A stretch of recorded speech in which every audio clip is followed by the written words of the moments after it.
Antarctica is the coldest, most desolate, and naturally the least explored continent on our planet. This frozen desert of ice has, throughout history, been home to countless stories, legends, and mysteries, and many of those who attempted to explore it lost their lives along the way.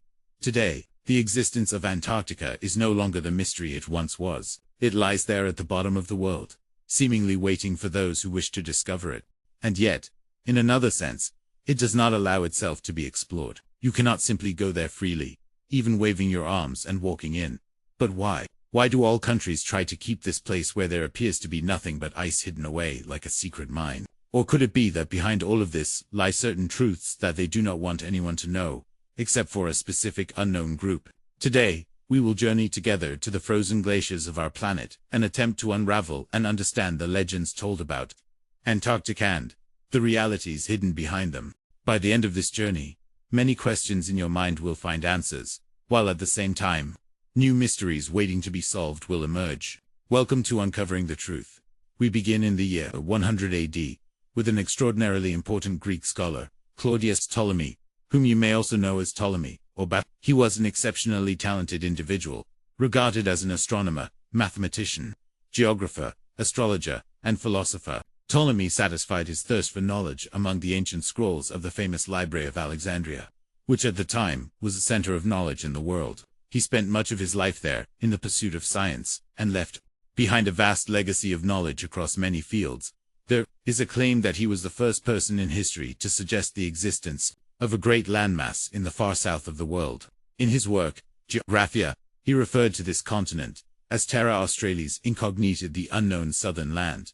But how could Ptolemy have made such a prediction? You might ask how he could have known about the South Pole, when no one at the time was even aware of its existence. When information about the known continents was extremely limited, wouldn't even talking about endless, vast oceans seem absurd?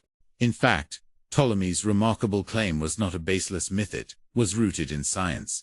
Of course, it was science from nearly 2,000 years ago, but science nonetheless. Ptolemy examined the studies of Aristotle, who had lived about 400 years before him, and adopted the idea that the Earth is spherical, and that, in order to remain balanced, it must have significant masses at both its northern and southern ends.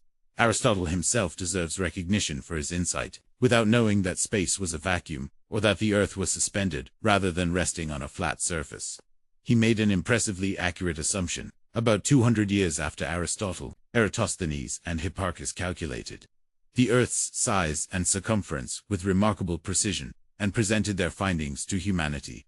Yes, my friends, 2,200 years ago, with extremely limited resources, people used basic principles of physics and mathematics to calculate the Earth's shape, size, and structure. And yet, even today, debates about the shape of the Earth continue endlessly.